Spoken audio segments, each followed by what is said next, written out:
अस्सलाम वालेकुम, मैं हूं आपका होस्ट अब्दुल रहमान। मैं इस टाइम में मौजूद हूं शालीमार बाग में, जो कि मुगलिया दौर का एक शाहकार है।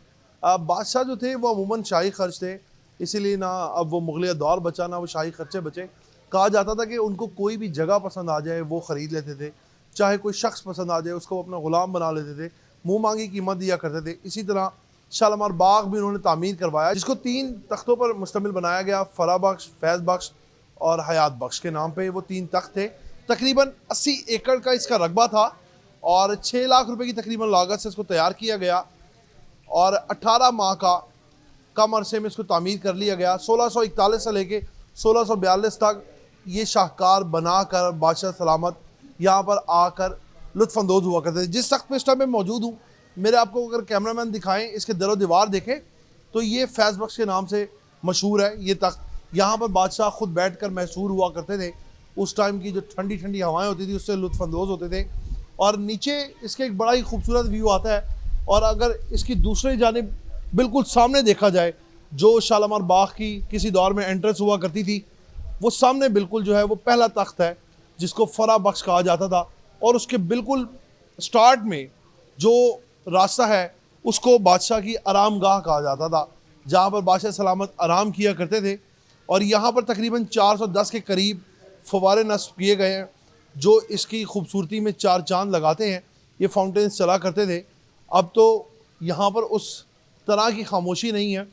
जब ये खामोश बयाबान आसपास जंगल हुआ करता होगा, मुगलिया दौर था, तब ये कितना महसूर करता होगा बादशाह सलामत को। और किस तरह उन्होंने बनाया, इस पर तकरीबन वाइट मार्बल का सारा काम करवाया गया, सारा वाइट मार्बल इस्तेमाल किया गया। और इसी तरह यहाँ से अगर आपको मेरे कैमरामैन दिखाएं, जो हयात बख्श का तख्त है उसका जो व्यू है, यहाँ से मनाजिर है, वो कितने खूबसूरत है। उसके बाद वॉल शीट ने इसकी खूबसूरती में और इजाफा कर दिया है कि चारों तरफ में फूल लगाए गए हैं और बाकायदा जो इसकी 12 दरी दोनों तरफ में बनाई गई है, वहाँ पे सुर्ख मार्बल का इस्तेमाल किया गया है, जो कि बहुत ही खूबसूरत लगता है। और यहाँ पर सामने कहा जाता है कि यहाँ पर मौसीकी होती थी। और सामने जो बिल्कुल इसके इख्तिताम में एक जगह है, वो दौलत खाना हुआ करता था, जहाँ पर धनो दौलत बादशाह सलामत अपनी रखा करते थे। और इसी तरह तकरीबन ये 80 एकड़ का रकबा था शालीमार बाग का, जो अब कम होके 40 एकड़ पे यानी कि आधा रह गया। तो सोचिए अगर ये 80 एकड़ पे पूरा ये रकबा होता और तो शालीमार बाग कितना बड़ा होता। आज भी लोग जब शालीमार बाग आते हैं तो दाद दिए बगैर नहीं रह सकते, क्योंकि यहाँ पर अभी भी इस तरह के पत्थर और इस तरह का ये नीचे एक बड़ी खूबसूरत, आप देखें कि अगर आपको मेरे कैमरामैन दिखाएंगे तो एक स्लाइड टाइप आबशार टाइप बनाया गया है। दरमियान में भी एक फाउंटेन लगाया गया है, एक छोटा तख्त दरमियान में भी मौजूद है जो कि बहुत ही खूबसूरत है। और इसके दरमियान में बहुत ज़्यादा जो है फुआरे नस्ब हैं, जो इसकी खूबसूरती में इजाफा करते हैं। यहाँ पर जब शाम का वक्त होता है तो इसके अलग ही मनाजिर पेश कर रहे होते हैं। और जबकि दूसरी जानिब में जो अगर आप शालीमार बाग में दाखिल हो तो जो आपकी सीधे हाथ की जानिब जो रास्ता होता है, वहाँ पर बाकायदा मुगलिया दौर का शाही हमाम भी बनाया गया। एक शाही हमाम वो जो दहलील दरवाज़े में था और दूसरा शाही हमाम जो शालीमार बाग में मौजूद है। और इसी तरह इसकी जो दीवारें हैं उस पर भी आज वाइट मार्बल, इसी तरह वाइट मार्बल कहा जाता है कि ठंडा होता है। और वाकई में अगर इसको आपको देखें, हाथ लगा के बाकायदा महसूस होता है कि ये कितना खूबसूरत, और इसकी जो फीलिंग्स है वो वाकई में ये एक महसूर कर देने वाली फीलिंग है। दोबारा इसको रेनोवेट किया गया। जाहिर सी बात है कि 1641 से 42 के दौर में एक इमारत तामीर की गई, वो आज तक वैसे ही मौजूद है। जब आप ये फैज़ बख्श तख्त है, इसके दोनों तरफ में नीचे जाने के लिए बाकायदा रास्ते मौजूद हैं और दोनों तरफ से सीढ़ियाँ जा रही हैं जो नीचे वाले तख्त तक आपको पहुँचाती है। तो आइए चल के आपको लेके चलते हैं नीचे वाले तख्त की जानिब, आपको वहाँ के भी थोड़े मनाजिर दिखाते हैं।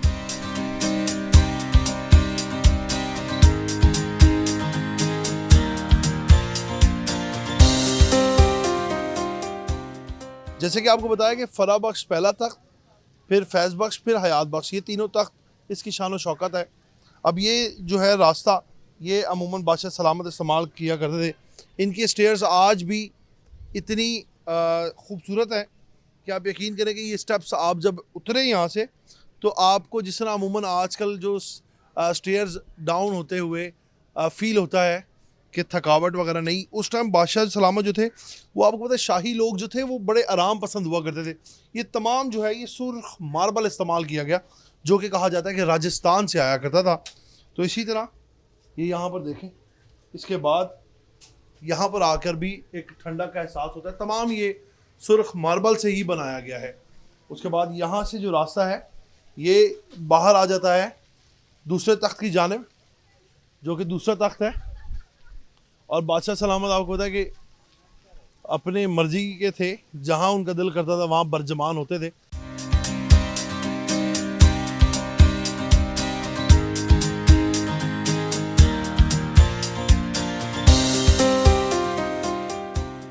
मुगलिया दौर के जो लोग होते थे वो आपको आराम पसंद हुआ करते थे।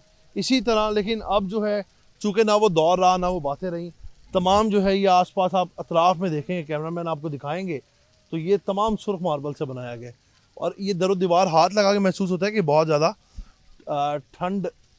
ठंडा रहता है। आप कह सकते हैं कि ठंडक का एहसास दिलाते हैं। अभी भी धूप इस पर मुस्तकिल पड़ रही है सुबह से, फिर भी देखें ये वैसे का वैसे ही है। तो आपको अगर मेरे कैमरामैन दिखाएं, जो ये 12 दरी है सुर्ख मार्बल की बनाई गई है अतराफ़ में।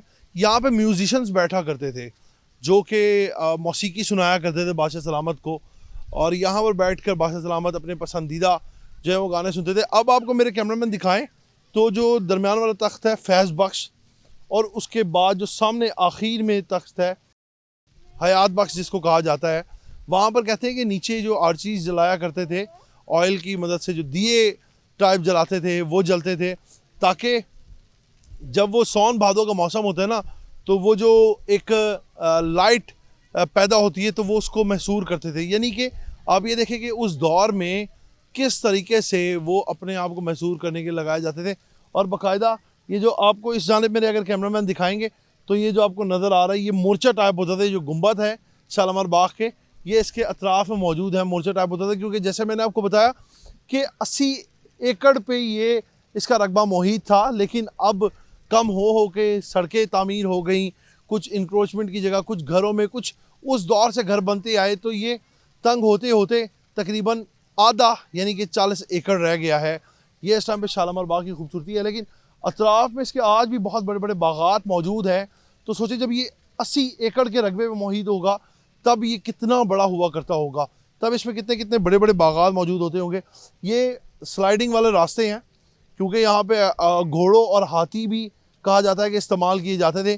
तो यहाँ से ये तो मेरे ख्याल से इतनी बड़ी कोई स्लाइड नहीं है, अगर आपको मेरे कैमरा में दिखाए तो ये घोड़े के आने जाने का रास्ता है। और बाकी ये तमाम जो है बीच में जो ट्रैक्स बनाए गए हैं वो आज भी उन्हीं ईंटों के मौजूद हैं जो मुगलिया दौर में तामीर किए गए थे। बस इसको बड़े ही खूबसूरत तरीके से शाहकार को संभाला गया हुकूमत की जानिब से भी, कि आज जो लोग आते हैं दूर से भी, अंग्रेज़ भी आज शालीमार बाग देखने के लिए आते हैं और दाद दिए बगैर नहीं रह सकते, क्योंकि इतना खूबसूरत जो ये है। जब अभी तो धूप है, जब आप शाम के वक्त यहाँ के मनाजिर देखें तो यकीनन महसूर कर देते हैं कि दरमियान वाले तख्त पे चारों अतराफ़ में जब ये फाउंटेन्स चलते हैं तो कितने खूबसूरत लगते हैं। फिर उसके बाद ये रंग बिरंगे फूल जो आंखों को राहत बख्शते हैं, ठंडक बख्शते हैं, ये कितनी खूबसूरत लगती है। फिर कुदरती मनाजिर जो आप यहाँ से देखते हैं तो उसका वाकई एक अपना ही दोबाला कर देने वाला सीन होता है जो दिल को सुकून देता है। तो ये बादशाह जो थे उस दौर में इस तरह के शाहकार बनाते थे, जो कि आप समझे कि अपनी दिल को राज़ी करने के लिए, या उनके पास मालो गनीमत इतना हुआ करता था कि वो लुटाया करते थे अपने लिए, अपने शौक़ पूरे किया करते थे, महंगे महंगे घोड़े रखा करते थे। इसी तरह शालीमार बाग भी आज एक उस तस्वीर को अयां कर रहा है। और उसके बाद वर्ल्ड सिटी डिपार्टमेंट ने फिर एसारे कदीमा ने इसको संभाला, इसको संभाल के इसकी रेनोवेशंस की, और जो थोड़े बहुत आसपास में जो डैमेज हो चुके हैं उनको दोबारा रेनोवेट कर रहे हैं, ताकि ये जो कदीमी विरसा है इसको संभाला जा सके और ये ज़ाया ना हो। और इसी के साथ फिर अपने मेज़बान को आप इजाज़त दें, आपसे हम फिर मुलाकात करेंगे नए प्रोग्राम के साथ। तब तक के लिए अल्लाह ने के बाद।